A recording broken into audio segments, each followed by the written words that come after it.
Good evening, everyone. Good evening sir. Right. आज हम लोग हमारा नया चैप्टर शुरू कर रहे हैं, सोर्सेज ऑफ एनर्जी। इसके नोट्स मेरी अभी बात हुई है, तो वो कह रहे हैं बेटा जहाँ पे आपकी पीडीएफ मतलब आपके चैप्टर्स जहाँ पे अपलोड होते हैं बेटा वो वहीं पे मिल जाएगी आपको। ठीक है, अभी लेक्चर ओके के सर। बाद या कल या परसों तक आप देख लेना, आपको मिल जाएगा। ओके, तो again I am repeating it, जो मैंने लास्ट क्लास में कहा था कि नोट से बाहर आपको ज्यादातर कुछ नहीं पढ़ना होगा, कुछ नहीं पढ़ना। उसके अलावा आपको एनसीईआरटी की एक बार बुक जरूर पढ़ लेना, वैसे सारा उसी में से बनाया गया है तो ऐसी कोई उसमें भी दिक्कत नहीं आएगी, लेकिन हाँ डायग्राम आपको वहां से प्रैक्टिस करनी पड़ेगी। क्या सभी कोई चीज समझ में आती है बेटा? Yes sir. Yes, sir. Okay. CBSE के अंदर पिछले 4 से 5 सालों के अंदर हमेशा 3 मार्क्स का एक क्वेश्चन आता है इसके ऊपर, अलग अलग टॉपिक्स के साथ। तो ये हम मतलब सीबीएसई के उसके पॉइंट ऑफ व्यू से भी पढ़ेंगे, प्लस ऑब्जेक्टिव टाइप क्वेश्चन के ऊपर पॉइंट ऑफ व्यू से भी पढ़ेंगे। हमने दोनों चीजों को मिला के एक जॉइंट नोट्स बनाए हैं इसके अंदर, क्योंकि सारा थ्योरेटिकल है ये वाला, तो इसलिए हमने इसको इसी तरीके से जनरली हम कवर करेंगे। क्या सभी को यहाँ तक समझ में आया बेटा? Yes sir. ओके, अब देखिए यहाँ पे कौन कौन से टॉपिक होंगे, आप सभी को स्क्रीन पे दिख तो रहा ही होगा। तो पहला टॉपिक होगा हमारा रिन्यूएबल और non renewable sources of energy, या फिर हम एग्जॉस्टेबल और इनएग्जॉस्टेबल करते हैं। सर आपकी आवाज थोड़ी सी लो आ रही है। बेटा मैं लोग बोल रहा हूँ एक्चुअली, ना गला बहुत ज्यादा खराब हो रहा है, तो मैं थोड़ा धीरे धीरे बोल रहा ओके हूँ, सर आजकल ओके। थोड़ी माफ कर दें। ओके, तो रिन्यूएबल नॉन रिन्यूएबल या फिर हम कह सकते हैं एग्जॉस्टेबल या इनएग्जॉस्टेबल। इसके बाद हम sources of good sources of energy पढ़ेंगे, जिसमें हम गुड सोर्सेज ऑफ एनर्जी का कैरेक्टरिस्टिक पढ़ेंगे कि हम किसको गुड सोर्स ऑफ एनर्जी कह सकते हैं, कौन सा ऐसा सोर्स है जिसको हम गुड सोर्स ऑफ एनर्जी कह सकते हैं। ठीक है, इसके बाद हम देखेंगे जो conventional sources of sir energy बिल्कुल भी आवाज नहीं आ रही है। बिल्कुल भी नहीं आ रही अभी? ठीक है, हाँ सर अब ठीक है। ओके। फिर उसके बाद हम देखेंगे बेटा conventional sources of energy. Conventional sources of energy के अंदर हमारे 3 होंगे, फॉसिल फ्यूल, थर्मल और हाइड्रो पावर। इसके बाद हम सोर्सेज ऑफ एनर्जी के अंदर ही जो कन्वेंशनल सोर्स ही है, कन्वेंशनल का बेसिक मतलब होता है जो बहुत सालों से चले आ रहे हैं, जो 100 साल 200 साल पहले भी थे। इम्प्रूव टेक्नोलॉजी, कन्वेंशनल के अंदर ही हमने टेक्नोलॉजी को इम्प्रूव करके उसको इम्प्रूव किया है। तो ये दो ऐसे सोर्सेज ऑफ एनर्जी है जो कन्वेंशनल है, लेकिन इसमें हमने टेक्नोलॉजी को इम्प्रूव कर लिया। और इसके बाद होता है बेटा non conventional sources of energy, जो अभी पिछले 30-40 सालों के अंदर आए हुए हैं। इसके बाद हम एनवायरमेंट की कॉन्सिक्वेंसेज देखेंगे कि किससे क्या इफेक्ट पड़ता है, और कौन सा एनर्जी सोर्स कितने कब तक लास्ट करेगा, ये वो वाले। और उसके बाद फिर हम बुकलेट के एक्सरसाइज और क्वेश्चंस पे आएंगे। तो चलो सबसे पहले हम देखते हैं रिन्यूएबल और नॉन रिन्यूएबल। रिन्यूएबल मतलब जो रीन्यू हो जाए, री और न्यू। न्यू मतलब नया, दोबारा से रिन्यू हो जाए, ऐसे ऐसे चीजों को कहते हैं रिन्यूएबल, दोबारा बन जाए। नॉन रिन्यूएबल जो दोबारा ना बन पाए। इसी हिसाब से होता है एग्जॉस्टेबल और इनएग्जॉस्टेबल। एग्जॉस्टेबल जो एग्जॉस्ट हो जाए, और इनएग्जॉस्टेबल मतलब जो एग्जॉस्ट ना हो पाए। और रिन्यूएबल या फिर इनएग्जॉस्टेबल जो मतलब वापस से बन जाता है या फिर जो खत्म नहीं होता। तो ऐसे जो जो नेचर अपने आप दोबारा बना लेता है, बहुत ज्यादा क्वांटिटी में ऐसी ऐसी चीजें होती हैं, ये चीजें कम पोल्यूशन करती हैं। और इनका जो एग्जांपल है वो है सोलर एनर्जी, विंड एनर्जी और जियोथर्मल। क्या ये चीज सबको समझ में आती है? Yes sir. Yes sir. Okay, फिर आता है नॉन रिन्यूएबल या एग्जॉस्टेबल। तो ऐसे जो कि हम मे नॉट बी रिप्लेनिश्ड, मतलब दोबारा नहीं बन पाएंगे, and take long geological time to be form again. तो दोबारा बनने में इनको बहुत टाइम लगेगा। इसे हम कहते हैं नॉन रिन्यूएबल। जैसे हमारा कोल और पेट्रोलियम हो गया, तो ये इनको ये है कि भाई ये लाखों सालों बाद दोबारा बनते हैं। ठीक है, तो इसलिए हम इन्हें एग्जॉस्टेबल कहते हैं, क्योंकि एक बार खत्म हो गए। क्योंकि हमारा जीवन साइकिल तो हमारा तो 100 साल, जनरली आदमी का तो 100 साल का ही होता है। उसके बाद जो ह्यूमन साइकिल है वो हमें भी नहीं पता कि कब कोई मिट्टी और आके गिर जाए और सब खत्म हो जाए। या फिर ऐसा कहें कि 1000 साल, क्योंकि अभी जो फ्यूल चलेगा वो करीबन 200 साल के आसपास तक का फ्यूल कहते हैं रिजर्व है। इसीलिए सब आजकल बैटरी ऑपरेटेड कार्स के ऊपर जा रहे हैं। तो in non renewable energy, exhaustible renewable energy पे हम ज्यादा डिपेंड नहीं कर सकते, इसलिए सब चाहते हैं कि जल्दी से जल्दी रिन्यूएबल एनर्जी के ऊपर जाए। तो अब इनकी जो अवेलेबिलिटी है वो लिमिटेड है, इसी वजह से उसके बाद seriously affect the environment and cause the climate change. तो ये क्लाइमेट को भी काफी ज्यादा इफेक्ट करते हैं, और इसका जो एग्जांपल होगा वो होगा कोल, पेट्रोलियम एंड नेचुरल गैस। तो यहाँ तक सबको समझ में आता है बेटा? Yes, sir. Yes, sir. Okay, non renewable, right. इसी के साथ मैं आपको एक एक्स्ट्रा इन्फॉर्मेशन दे देता हूँ, क्योंकि जनरली हमारे मतलब जस्ट ऐसे अगर आपको थोड़ा सा मतलब कुछ नया आया अलग देखने को मन करता है, तो उसमें मैं एक्स्ट्रा इन्फॉर्मेशन दे रहा हूँ कि जनरली जो ह्यूमन सिविलाइजेशन को बताया जाता है, ह्यूमन सिविलाइजेशन वो बताई जाती है कि हम करीबन 10,000 से 15,000 साल पहले जो समझदार बने हैं, वो करीबन 5,000 साल पहले ही बने। अगर वैसे हम बताएं तो 5,000 ईयर्स अगो हम समझदार बने हैं, ऐसा जो वेस्ट वाले हैं वो मानते हैं। हमारा कहना मतलब इंडियन सिविलाइजेशन कुछ और कहती है इस चीज़ के ऊपर, लेकिन अभी मैं उसके ऊपर नहीं जाऊंगा। लेकिन जो इम्पोर्टेंट चीज़ है वो ये है कि एक हथौड़ा मिला है अभी, ये हो गए इसको भी मतलब 30-40 साल हो गए हैं इस हथौड़े को मिले हुए। तो हथौड़ा मतलब कि कोई एक ऐसी सिविलाइजेशन थी जो कि मतलब इंटेलिजेंट थी। क्या सबको एक ही समझ में आता है कि अगर कोई हथौड़ा बना पा रहा है तो वो जो Yes, sir. Yes, sir. Yes, sir. अब इसमें हुआ क्या है कि ये जो हथौड़ा मिला है, इसका ये वाला जो हैंडल है यहाँ पे, ये कोल में कन्वर्ट हो गया है, क्योंकि लकड़ी से कोल बनता है। तो ये जो लकड़ी है ये कोल में कन्वर्ट हो गई है, लेकिन ये कोल में कन्वर्ट तभी हो सकती है जब इसमें बहुत ज्यादा प्रेशर पड़े और प्लस बहुत ज्यादा टाइम लगे। मतलब टाइम कंज्यूमिंग है, करीबन 1 लाख साल होने चाहिए अप्रोक्सीमेटली, मैं बता रहा हूँ, इससे ज्यादा ही होता है। तो अब इम्पोर्टेंट ये कि अगर ऐसा है कि कोल बनने में अगर 1 लाख साल चाहिए होते हैं प्लस प्रेशर चाहिए होता है, तो ये कैसे हो गया कि एक हथौड़ा इस तरीके से बन गया? क्या सबको क्वेश्चन समझ में आ रहा है? सबको मैं Yes, sir. Important Yes, sir. Actually human civilization की जो हिस्ट्री है वो इटसेल्फ एक क्वेश्चन मार्क में आ जाती है इस अकेले हथौड़े की वजह से। ये क्वेश्चन मार्क में आ जाती है कि हथौड़ा कैसे आ गया जिसका कोल बना हुआ। और ये अगर आपको यकीन ना हो तो आप यूट्यूब पे यूनाइटेड किंगडम के जो यूके है उसके अंदर ये एक म्यूजियम में रखा हुआ है। तो आपको कुछ हैमर करके ओल्ड हैमर या hammer handle converted into coal इस तरीके से सर्च करेंगे इन लंदन म्यूजियम, तो आपको ये चीज आ जाएगी। It's just for general knowledge purpose कि देखो ऐसी चीजें भी होती हैं। ओके, इसके बाद ध्यान से देखिएगा, इसके बाद आता है कैरेक्टरिस्टिक सोर्सेज ऑफ एनर्जी। तो एक गुड सोर्स ऑफ एनर्जी के क्या क्या कैरेक्टरिस्टिक है, ध्यान से सुनना। अगर आप कोई फ्यूल, अगर आप लोग जो किसी को फ्यूल मानना चाहते हो, तो आप लोग खुद सोच के देखो आपको कैसा फ्यूल चाहिए होगा। क्या कोई मुझे एक एक करके प्रॉपर्टी सोच के बताएगा कि आप क्या चाहते हैं? एक अच्छे फ्यूल में Cheap क्या and होना? affordable. पहला तो चीप होना चाहिए। चलो सभी को ये चीज समझ में आती है कि भाई चीप और अफोर्डेबल होना चाहिए। Yes, sir. और बताएं। Environment Yes, sir. friendly. Environment friendly, तो pollution free, pollution less pollution या Easy to transport good, easy and to store. Transport भी होना चाहिए। इजी टू ट्रांसपोर्ट होना चाहिए, transport Should give me more heat or should have high calorific value. Right. तो calorific value तो ये ज्यादा कॉम्प्लिकेटेड टर्म हो गई, लेकिन हाँ हमें ज्यादा एनर्जी मिलनी चाहिए। It should be able to give more energy. Should have low ignition temperature. Okay, ये अगेन एक और जो टर्म है वो थोड़ी डिफिकल्ट है, लेकिन चलो इग्निशन टेम्परेचर लो होना चाहिए। और कोई और कुछ हो सकता है क्या?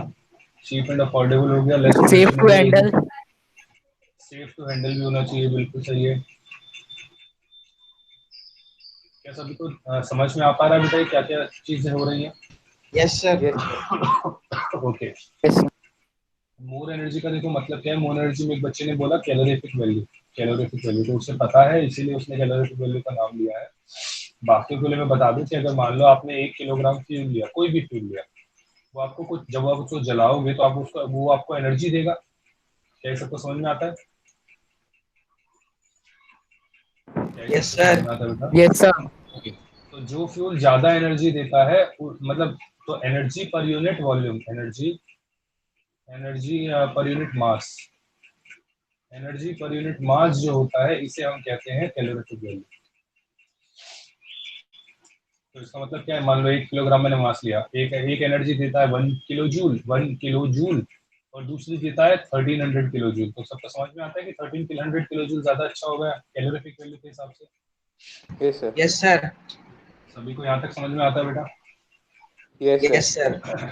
ओके, इसके बाद आता है पॉल्यूशन लेस क्रिएट करे, तो सबको वैसे समझ में आता है। चीप और अफोर्डेबल होना चाहिए, ये भी सबको समझ में आता होगा। Easy to transport and store, तो easy to transport and store का मतलब है कि आराम से उसको इधर से उधर लिया जा सके, ले जाया जा सके और स्टोर किया जा सके। ये किस लिए सर एक और इम्पोर्टेंट चीज, होता है? हाँ बेटा सर बोलो। शायद ये हो सकता है कि जैसे किसी भी फ्यूल की माइनिंग या फिर उसका एक्सट्रैक्शन इजी होना चाहिए, मतलब वो एक्सेसिबल होना चाहिए। ओके, तो एक्चुअली वो ना कॉस्ट इफेक्टिव में आ जाता है बेटा, चीप एंड अफोर्डेबल में। क्योंकि ओके जब सर। आप एक्सट्रैक्ट करोगे तो उसमें पैसा लगेगा और उसके बाद आप बेचोगे तो थोड़े प्रॉफिट के साथ बेचोगे, तो वो चीप और अफोर्डेबल में ऑटोमेटिकली आ ओके सर। जाएगा। इसके बाद क्या होता है, easy to transport and store. हाँ, easy to transport and store का देखो क्या दिक्कत है। अब जब कोई गाड़ी, आजकल आपने देखा होगा एलपीजी सिलेंडर्स की गाड़ी आ रही है, एलपीजी की गाड़ी आ रही है, ये गाड़ी में लोग यस एलपीजी सर। अलग से लगवाते हैं। यस हाँ सर। सर। तो आपने आपने महसूस किया कि अगर किसी घर में एलपीजी की गाड़ी हो तो जब भी हम गाड़ी में गैस भरवाने के लिए जाते हैं तो सब गाड़ी से बाहर निकल जाते हैं। Yes sir. ये पता है सभी को। तो इसमें होता क्या है कि बेटा कि ये गाड़ी के अंदर जब हम गैस भरवा रहे होते हैं तो ये फट सकता है सिलेंडर। तो ये हो गई हमारी सेफ्टी की बारी, सेफ्टी की बात। इसीलिए आप सबको बाहर निकाला जाता है। दूसरा, आई थिंक अभी तक जो मुझे लास्ट नॉलेज तक था कि एलपीजी जो गाड़ियां होती हैं उनकी इंश्योरेंस शायद नहीं हो पाती है, गाड़ी की इंश्योरेंस नहीं हो पाती, लोगों की हो जाती है, गाड़ी की शायद नहीं हो पाती। सर मुझे कुछ पूछना था। हाँ बेटा बोले। सर अगर जब हम एलपीजी भरने के बाद कार में बैठ सकते हैं तो मतलब भरते टाइम क्यों नहीं बैठ सकते? बेटा एक्चुअली क्या होता है, कुछ फ्रेश, जैसे हम जब गैस भर रहे होते हैं ना, जितना मतलब मुझे समझ में आता है, अगर मैं आपको प्रैक्टिकली बताऊं, जैसे मान लें हम गैस भर रहे हैं, तो गैस जब इसके अंदर जा रही है तो there can be a friction while while transporting the gas. Yes ये जो सर। हमने हैंडल लगाया, ये गैस अंदर भेज रहा है, तो इसके अंदर फ्रिक्शन प्रोड्यूस हो सकता है जो आसपास की वॉल के साथ हो सकता है, ठीक है। उस फ्रिक्शन की वजह से अगर स्पार्क हो गया, ज्यादातर नहीं होता लेकिन अगर स्पार्क हो गया तो ये पूरा गैस बर्स्ट कर जाएगा। Okay sir. समझना है? तो मोस्ट प्रोबेबली ये रीजन है। मैंने कहीं पढ़ा नहीं है लेकिन अभी आपसे उससे बात करते करते अगर मैंने इसके ऊपर सोचा तो ये यही रीजन हो सकता है, ठीक है। Yes sir. ओके, तो ये हमारी सेफ्टी का इशू। दूसरा क्या है कि मान लो अगर एलपीजी सिलेंडर हमारा गाड़ी के पीछे लगता है और पीछे से गाड़ी आई इसमें ठोक दिया, तो भी ये बर्स्ट हो सकता है। तो इस तरीके से सेफ्टी इश्यूज रहते हैं, इसीलिए अभी तक यूज नहीं करते थे, लेकिन अब टेक्नोलॉजी थोड़ी इंप्रूव हुई है तो हमने फिर एलपीजी यूज करना शुरू कर दिया है। अब ये एलपीजी जो यूज करते हैं इसमें भी एक्चुअली एक प्रोटोकॉल होता है, मतलब अगर मैं आसान भाषा में बताऊं तो, मतलब प्रोटोकॉल नहीं, मतलब एक जो कंपनी स्टैंडर्ड होता है। जैसे अगर मैं आपको आसान भाषा में अगर समझाऊं तो, शुरुआत में जब गाड़ियां लॉन्च हुई थी तो उसके अंदर सीट बेल्ट नहीं होती थी, उसमें सीट बेल्ट होती नहीं थी, तो पूरी मूवमेंट चली है कि सीट बेल्ट आए। अब गाड़ियों वाले क्यों नहीं चाहते सीट बेल्ट लगे, तो कह रहे वो उनका उनका ये मानना था कि उन्हें अलग से लाइन सेटअप करनी पड़ेगी और उनका कॉस्ट लगेगी। क्या सबको चीज समझ में आ रही है? Yes sir. Yes sir. Yes इसलिए उस सर। कॉस्ट से बचने के लिए उन्होंने मतलब सीट बेल्ट ना लगाना प्रेफर किया। बाद में जब मूवमेंट हुआ, सब कुछ कंफर्म हुआ, तो भाई ये जरूरी हो गया। जैसे अगर हम अमेरिका की बात करें तो आज की डेट में हर एक गाड़ी के अंदर जो एयर बैग होते हैं वो होने चाहिए, but it is not there in India right now. ऐसा जरूरी नहीं है कि जो भी हम गाड़ी इंडिया में खरीदते हैं उसमें एयर बैग होना जरूरी है, लेकिन फॉरेन में ऐसा है, अमेरिका में ऐसा है कि एयर बैग कंपलसरी है, होने ही होने चाहिए, तभी आप गाड़ी बेच सकते हो, नहीं तो आप गाड़ी नहीं बेच सकते। तो कॉस्ट इफेक्टिव वाली बात होती है। जैसे एक अगर मैं आपको एग्जांपल दूं तो एक बार एक कंपनी ने गाड़ी बनाई, और गाड़ी बनाने के बाद उसने इंजन ना उसने फ्रंट में लगाया, लेकिन उसने देखा कि फ्रंट में इंजन लगाने की वजह से अगर एक्सीडेंट होता है तो इसमें आग लग सकती है। तो फिर प्रोबेबिलिटी चेक करी गई, प्रोबेबिलिटी कि भाई अगर एक्सीडेंट होता है कितना एक्सीडेंट हो सकता है और कितने चांसेस हैं कि लोग मरेंगे। तो उन्होंने वो प्रोबेबिलिटी कैलकुलेट करी, उस हिसाब से फिर उन्होंने देखा कि अच्छा अगर वो मर गए तो हमें कितना पैसा देना पड़ेगा, क्योंकि एक स्टैंडर्ड होगा ना कि अगर गाड़ी वाले की वजह से किसी की डेथ होती है तो भाई हमें से फॉर एग्जाम्पल 10 लाख रुपए देने पड़ेंगे। क्या सभी को इतनी चीज समझ में आ रही है मैं क्या बोल रहा हूँ? Yes sir. यस तो सर। उन्होंने उन्होंने क्या सोचा कि अच्छा 10 लाख देने पड़ेंगे, तो उनका कुछ एवरेज निकला होगा कि भाई हो सकता है 100 लोग मरेंगे, तो उन्हें लगा अच्छा 100 लोग मरेंगे तो अप्रोक्सीमेटली हमें 10 करोड़ रुपए देने पड़ेंगे। ठीक है, क्योंकि मुझे अब उन्होंने कहा ठीक है फिर हम आगे लगाएंगे, तो इससे हमारे 1000 करोड़ बच जाएंगे से फॉर एग्जाम्पल। तो उन्होंने कहा ठीक है, अगर मेरे 1000 करोड़ का मुझे प्लांट लगने वाला है, अगर मैं नया प्लांट लगाता हूँ जिसमें आग मतलब जो डिफरेंट बनेगा, ठीक है, और अगर मेरा 10 करोड़ देके पीछा छूट रहा है या 100 करोड़ मतलब 100 करोड़ का भी फायदा हो रहा है या इस तरीके से कुछ, तो वो चाहते हैं कि चलो हम ये बनाना शुरू कर देते हैं, और ऐसा हुआ है। 1967 सर समझ एक में आ रही है? कुछ हाँ बेटा, यस हाँ सर। बेटा बोलो। हाँ सर मैं पूछना चाह रहा था कि मतलब पेट्रोल स्टेशन पे ज़्यादातर हमें मना किया जाता है कि मोबाइल फ़ोन का यूज़ नहीं करना चाहिए। ये भी बेटा वही स्पार्क वाली बात हो जाती है। एक्चुअली क्या होता है, इलेक्ट्रिक जो फोन्स होते हैं उनमें इलेक्ट्रोमैग्नेटिक वेव्स होती हैं, और जब आप कॉल करते हो तो इस इलेक्ट्रोमैग्नेटिक वेव्स की जो फ्रीक्वेंसी, जो मतलब क्वांटिटी होती है, वो बहुत ज्यादा बढ़ जाती है। इसीलिए आपको अनसेफ भी कहा जाता है फोन जनरली यूज करना। नॉर्मल ओके आदमी के तो लिए एक्चुअली मतलब फोन स्ट्रेप करना नॉट सही नहीं होता ब्रेन के लिए। ओके सर, बस यही पूछना था, तो साइड में पेटीएम क्यों लिखा होता है? पेटीएम तो बेटा वो तो साइड में जाके करना है ना, बिल्कुल ऐसा थोड़ी तुम बिल्कुल वहीं पे जाके बैठ के कर लोगे। और दूसरा, पेटीएम से आप इंटरनेट कनेक्शन से यूज कर रहे हो, आप कॉल नहीं कर रहे हो। Okay sir okay. है ना, कॉल करते टाइम होता है जो इलेक्ट्रोमैग्नेटिक वेव ज्यादा हो जाती है।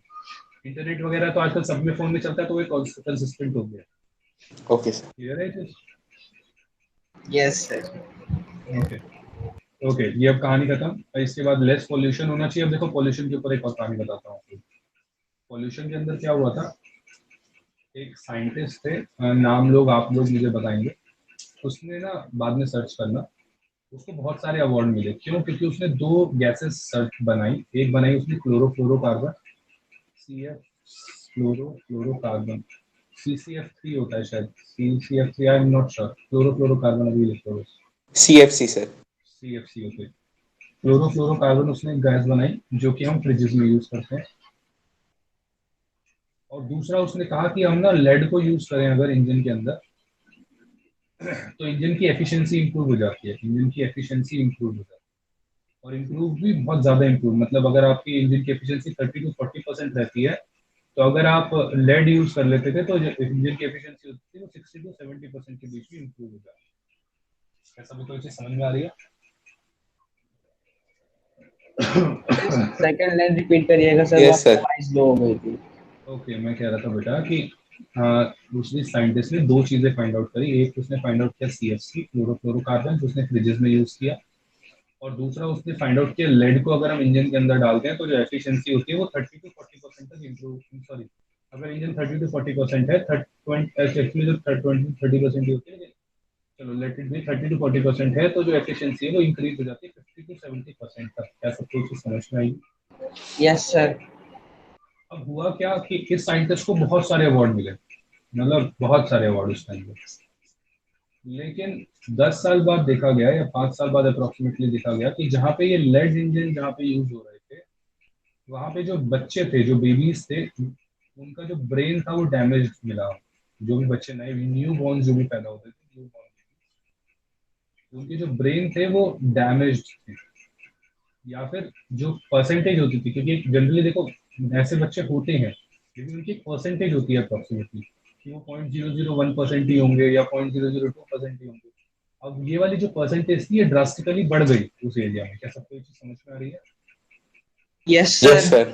सर। तो फिर इसका रीजन फाइंड आउट किया गया। तो रीजन फाइंड आउट किया गया तो क्या पता लगा कि जो लेड होता है जो इंजन में यूज होता है, जब ये पोल्यूशन से बाहर निकला, तो इस लेड के पोल्यूशन को हमारे जो ब्रेन्स हैं उन्होंने इसको एब्जॉर्ब, मतलब जैसे सांस के थ्रू हमारे अंदर गया, तो ये एक्चुअली करता क्या था, ये हमारी बॉडी के अंदर कुछ चेंजेस करता था, जिसकी वजह से ब्रेन डैमेज होता था, प्लस जो न्यू बॉर्न बेबी थे उसके भी जो ब्रेन थे वो डैमेज मिलते थे। ऐसा कोई चीज समझ में आ रही है? Yes sir. Actually I am, if I remember correctly, तो ये एक्चुअली, क्योंकि देखो जब हम ऑक्सीजन इनहेल करते हैं तो ऑक्सीजन ना ब्लड के साथ रिएक्ट करता है, और कुछ मतलब कैसे कहें, कोई चेंज आता है, कुछ केमिकल चेंज होता है। अब ये जो हमारा लेड है ना, ये लेड जो है ये ऑक्सीजन से 2000 टाइम्स ज्यादा रिएक्टिव है।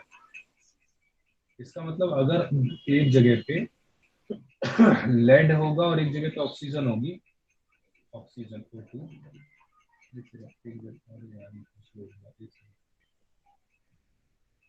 एक सेकंड बेटा, मैं जरा कुछ चेंज कर रहा हूँ, एक सेकंड।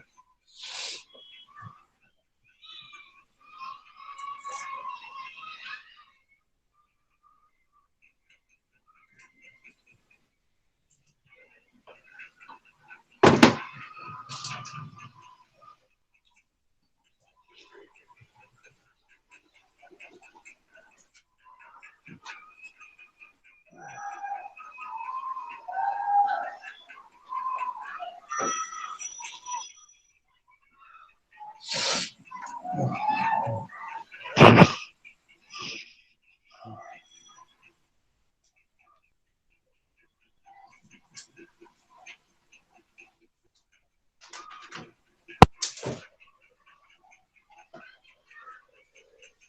को मेरी आवाज आ रही है बेटा?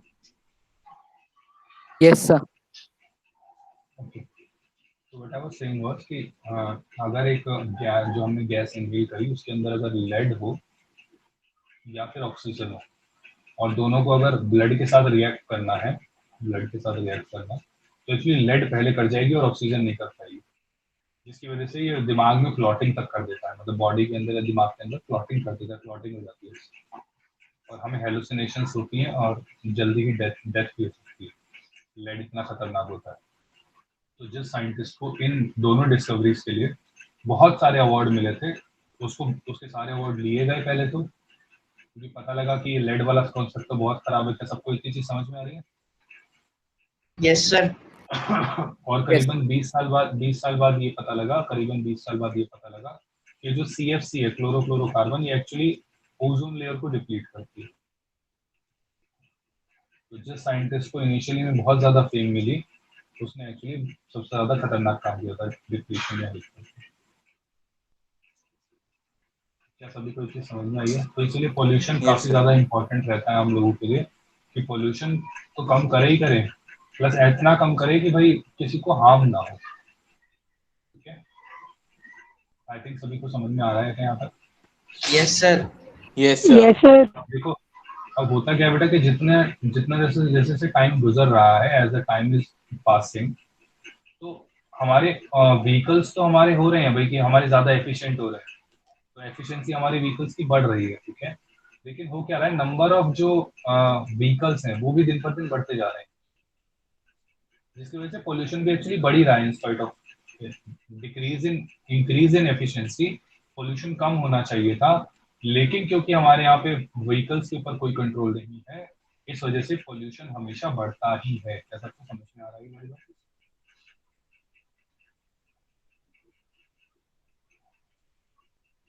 कोई रिप्लाई करेगा बेटा? Yes sir. Yes sir.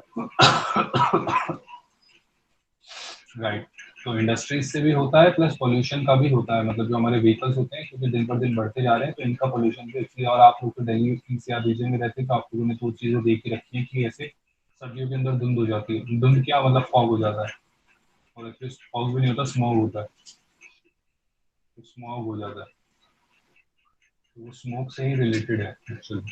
क्या सबको चीज समझ में आई है? Yes sir. Yes sir. Okay, getting back to our original topic.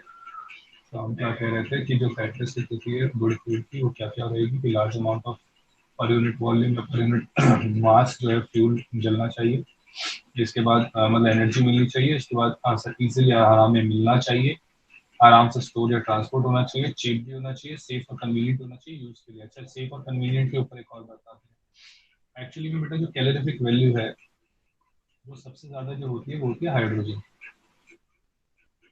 सबसे ज्यादा होती है हाइड्रोजन की। About I think, if I am not wrong, 1300 kilojoule पर किलोग्राम की है। It can be wrong, but just मैं देख लेता हूँ। चलो जब भी आएगा तब देख लेंगे, वैल्यू से इम्पोर्टेंट है। हाइड्रोजन की जो कैलोरीफिक वैल्यू होती है वो सबसे ज्यादा होती है, वो सही ध्यान रखने वाली चीज है। लेकिन स्टिल हम हाइड्रोजन को यूज नहीं करते। ठीक है, तो वो क्यों नहीं करते? क्योंकि हाइड्रोजन जो होता है वो फ्लेमेबल है, हाईली फ्लेमेबल, हाईली फ्लेमेबल। दूसरा क्या होता है? Flammable, explosive. या तो हाईली, और इसकी जो एनर्जी होती है वो एक साथ एक्सप्लोसिव, जो भी बच्चे ने कहा, वो एक्सप्लोजन की फॉर्म में मिलती है हमें। तो आराम आराम से नहीं होती। जैसे अगर हम पेट्रोल, जैसे अगर ये हमारा इंजन है और यहाँ से हमने पेट्रोल स्प्रे किया, तो वो आराम आराम से जलता है। ठीक है, तो जो मतलब जैसे अगर हमने आग लगाई तो वो इस तरीके से जो वेव वेव पैटर्न है, वो इस तरीके से जो फ्लेम का पैटर्न है वो इस तरीके से ट्रांसफर होता है, जबकि और वो भी आराम से होता है। एक्सप्लोजन के अंदर क्या होता है, एक बहुत बड़ा झटका लगेगा इंजन के ऊपर। अब इंजन के ऊपर झटका लगेगा तो इंपॉर्टेंट ये है कि वो इंजन झेल भी पाएगा नहीं झेल पाएगा। क्योंकि भाई अगर हम कोई कार खरीद रहे हैं तो ऐसा तो है नहीं कि हम वो 2 दिन ही चलाएंगे। इट शुड बी कि भाई वो कम से कम 10 साल चले। क्या सबको ये चीज समझ में आती है? Yes sir. Yes, sir. तो अब एक्चुअली क्या होता है, अगर हम हाइड्रोजन को यूज करते हैं तो इंजन का जो वॉल थिकनेस है वो बहुत ज्यादा बढ़ानी पड़ती है। क्यों? क्योंकि इसमें बहुत ज्यादा मतलब जिसे हम कहते हैं एक्सप्लोजन टाइप होती है, जिसकी वजह से बहुत ज्यादा एनर्जी एक साथ रिबलेट होती है, तो वाइब्रेशंस बहुत ज्यादा प्रोड्यूस होते हैं। तो उन वाइब्रेशंस की वजह से, एक्सप्लोजन की वजह से ये इंजन जो होता है स्टेबल नहीं होता है। और इंजन स्टेबल नहीं होगा तो गाड़ी के अंदर आप ऐसा सोचो कि मतलब चलते चलते धक्का, मतलब अपने आप झटके से लग रहे हैं ऑटोमेटिकली। तो इस तरीके से चीजें हो सकती हैं। प्लस इंजन स्टेबल भी नहीं रहेगा तो एफिशिएंसी भी इसकी कम हो जाएगी ऑटोमेटिकली, और इंजन भारी रहेगा तो और भी दिक्कतें आएंगी। तो इस वजह से हाइड्रोजन को अभी के टाइम पे हम यूज नहीं कर सकते, लेकिन हाइड्रोजन को कहा जाता है कि इट्स अ फ्यूचर फ्यूल। तो फ्यूचर में जब हमारी टेक्नोलॉजी थोड़ी और अच्छी हो जाएगी तो ये हम हाइड्रोजन को एज अ फ्यूल यूज कर सकते हैं। इट इज द सेफेस्ट, मतलब पॉल्यूशन फ्री फ्यूल है लगभग ये। लेकिन इसको यूज हम अभी नहीं कर सकते। क्या सबको इसे समझ में आती है? Yes sir. Yes sir. Yes, sir. Right. तो ये हो गई हमारी बेसिक कैरेक्टरिस्टिक्स या प्रॉपर्टीज। इसमें स्टोरीज थोड़ी बहुत इसलिए सुना देता हूँ क्योंकि नहीं तो टॉपिक बहुत बोरिंग है, सब लोग सो जाओगे, इसलिए थोड़ा बहुत हम बोल देते हैं। ओके, इसके बाद आता है कन्वेंशनल सोर्सेज ऑफ एनर्जी। तो जैसे मैंने बताया कि जो 100 साल 200 साल पहले भी थे और आज भी चले आ रहे हैं, उन्हें हम कन्वेंशनल सोर्सेज ऑफ एनर्जी कहते हैं। तो sources of energy use from long time, तो थर्मल, विंड, बायोगैस और हाइड्रो एनर्जी। और fossil fuels, the fuels which are obtained from the remains of plant and animals are known as fossil fuels. इसके बाद ये इस fossil fuels में generally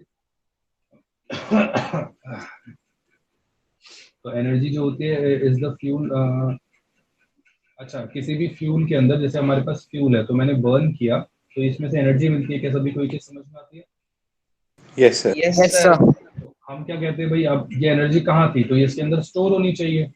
तो अगर किसी के अंदर कोई एनर्जी स्टोर होती है तो उसको हम कह सकते हैं कि इसके अंदर ना पोटेंशियल एनर्जी पहले से थी। क्या सबको समझ में आती है कि पोटेंशियल एनर्जी स्टोर हो सकती है? इसलिए हम कहते हैं कि एनर्जी के अंदर जो फ्यूल के अंदर एनर्जी होती है वो स्टोर्ड होती है इन the form of potential energy. क्या सभी को चीज समझ में आती yes sir. Sir potential energy मतलब दूसरे सेंस में फिजिक्स वाले? है? बेटा पोटेंशियल इज लाइक इस फिजिक्स वाले सेंस में तो हम कोई मतलब स्टैंडर्ड वो डिफरेंस मानते हैं, मतलब अगर हम वैसे हाँ बोले सर भाई। हम स्टैंडर्ड ही मान सकते हैं इसको, बस ऐसे जस्ट सेंस में कि हाँ इसमें पोटेंशियल एनर्जी होती है। ओके अगर सर। कोई क्वेश्चन पूछता है कि एनर्जी अगर वो एनर्जी फ्यूल के अंदर जो एनर्जी स्टोर होती है वो किस फॉर्म में होती है, तो इसका आंसर होना चाहिए पोटेंशियल एनर्जी की फॉर्म में। Okay sir. इसके बाद आता है नॉन रिन्यूएबल एनर्जी। तो नॉन रिन्यूएबल अच्छा नॉन रिन्यूएबल ये अच्छा फॉसिल फ्यूल के बारे में मैंने बोला हुआ है। ओके, तो कोल पेट्रोलियम हमारी नॉन रिन्यूएबल एनर्जी हो गई। डिसएडवांटेज क्या हुई कि बर्न करते हैं तो इसमें हमारे ये एसिड रिंग करवाता है जिसकी वजह से ताजमहल भी पीला पड़ रहा है। उसके बाद कार्बन, नाइट्रोजन, सल्फर के ये ऑक्साइड्स फॉर्म करते हैं।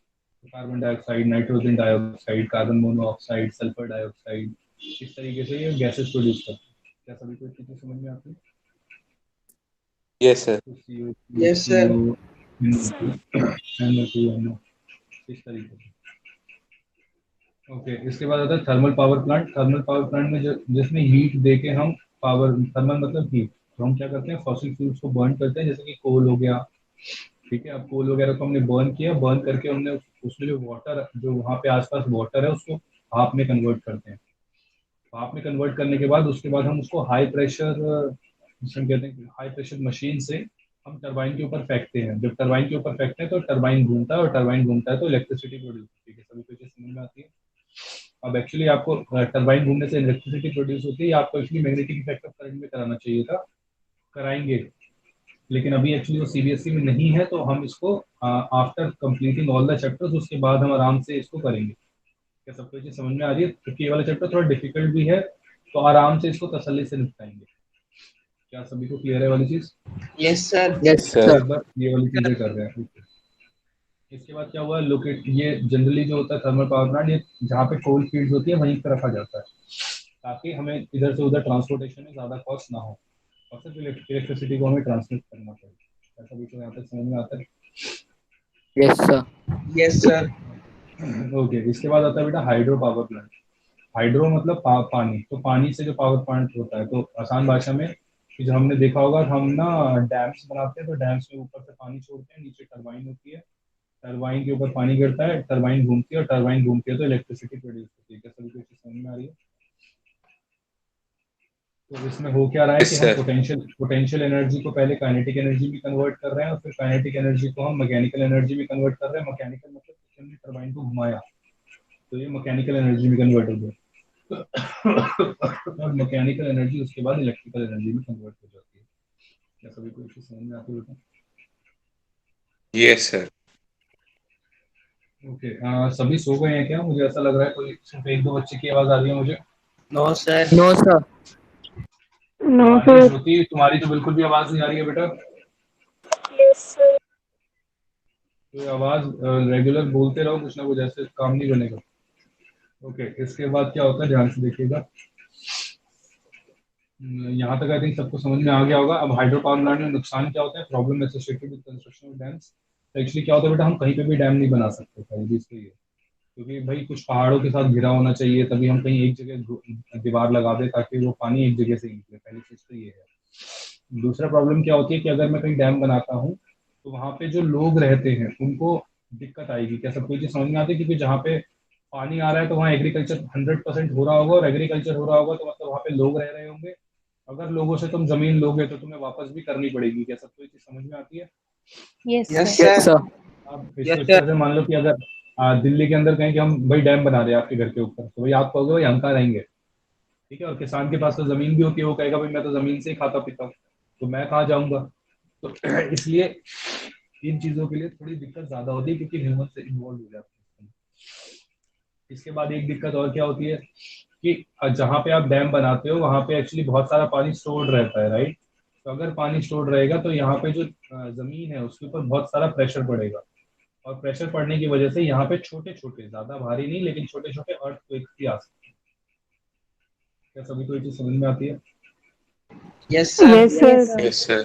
और जो भी आसपास जो पेड़ होंगे, क्योंकि वो सब पानी से भर जाएगा तो वहाँ की जो भी वेजिटेशन होगी वो भी सब खराब हो जाती है। तो क्या होता है, they can be constructed in limited numbers due to number of places because large agriculture and land and humanitarian habitations get submerged and large ecosystem get destroyed due to submerged vegetation। क्या सबको कुछ समझ में आई क्या लिखा हुआ है इसमें?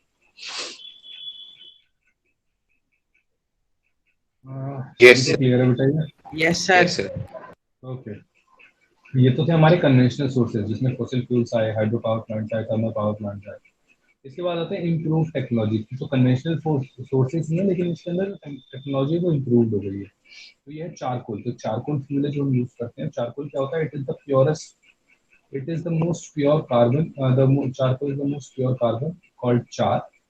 It has 60% carbon and 5% ash, 10% moisture and 20% of volatile material। volatile मतलब होता है जो जल्दी आग पकड़ लेता है। इसे तो समझ में आता है? Yes, sir. Yes sir. अब क्या होता है बेटा, when wood is burned, तो wood को हम बर्न करते हैं लिमिटेड सप्लाई। ऐसा नहीं पूरी ऑक्सीजन दे देते, कुछ एक क्वांटिटी होती है ऑक्सीजन की, उतनी ही देंगे। तो वुड को जलाते हैं लिमिटेड ऑक्सीजन के अंदर, वाटर की प्रेजेंस में और वोलेटाइल मटेरियल की प्रेजेंस में। तो उससे होता क्या है वोलेटाइल मटेरियल मतलब सच एज मीथेन और हाइड्रोजन एंड टार। तो इससे होता क्या है कि limited oxygen water holder material. हाँ, तो क्या कह रहा हूँ मैं कि ये जो वुड होती है इसको जलाया जाता है in the presence of oxygen. तो ऑक्सीजन की प्रेजेंस में जब इसे जलाया जाता है तो वाटर और वोलेटाइल मटेरियल कुछ हद तक इसमें से कम हो जाता है। तो ये सब कम हो जाएगा, गेट्स रिमूव, और सिर्फ चारकोल बचता है। Charcoal is left behind the residue. क्या सबको ये चीज समझ में आ रही है? Yes, sir. Yes sir. Yes, sir. इसी चारकोल से हम एक्चुअली यूज करते हैं, क्योंकि ये चारकोल जब हम यूज करेंगे तो अब जो फ्यूल, ये जो चारकोल बन गया है ये बहुत अच्छा फ्यूल होता है। तो ये बर्निंग बताई गई है कि कैसे बर्न होता है। तो इसका इसके अंदर जो मोटा मोटा वो ये है कि 25% मतलब अगर 100 ग्राम की हमने लकड़ी जलाई है तो हमें जो फ्यूल मिलेगा चारकोल का वो 25 ग्राम में मिलेगा। कैसे कोई चीज समझ में आती है? Yes, sir. Yes sir. इसके बाद जो जो अंदर रिएक्शन होती है वो ये होती है कि चारकोल होता है प्लस ऑक्सीजन प्लस इग्निशन। तो इग्निशन मतलब हमें आग लगानी पड़ेगी शुरुआत में। तो इसमें क्या होता है, जो गैसेस प्रोड्यूस होती है वो CO2 होती है, CO होती है, H2 होती है, गैसेस प्लस एनर्जी। ऐसे कोई चीज समझ में आती है? Yes, sir sir. फिर इस हिसाब से तो ये तो इन्वायरमेंट फ्रेंडली हुआ ही नहीं। नहीं बेटा, तो मैं कब कह रहा हूँ वो चारकोल बनने का प्रोसेस एनवायरमेंट फ्रेंडली नहीं है, लेकिन जब चारकोल जलता है तो वो एनवायरमेंट फ्रेंडली है। Okay sir. तो अब क्या हुआ, जो चारकोल होता है वो पैक्स मोर पोटेंशियल एनर्जी। इसके अंदर बहुत सारी पोटेंशियल एनर्जी स्टोर्ड रहती है रॉ वुड्स के बजाय रिस्पेक्ट में। ये फ्लेम, इसके अंदर जब ये जलेगा तो ये फ्लेम प्रोड्यूस नहीं करेगा, ये स्मोकलेस होता है, मतलब इसमें कोई स्मोक नहीं होगी, पहले ही सारा स्मोक उड़ चुका है ऑलरेडी। इसके बाद इसकी जो हीट जनरेशन एफिशिएंसी है ये भी बहुत ज्यादा होती है। और ये एक डिफरेंट टाइप ऑफ थिंग है जिसमें मैंने क्या लिखा है, जो कि जो प्योरेस्ट फॉर्म होता है, इसके अंदर चारकोल के अंदर जो कार्बन होता है वो 60% होता है, ठीक है। लेकिन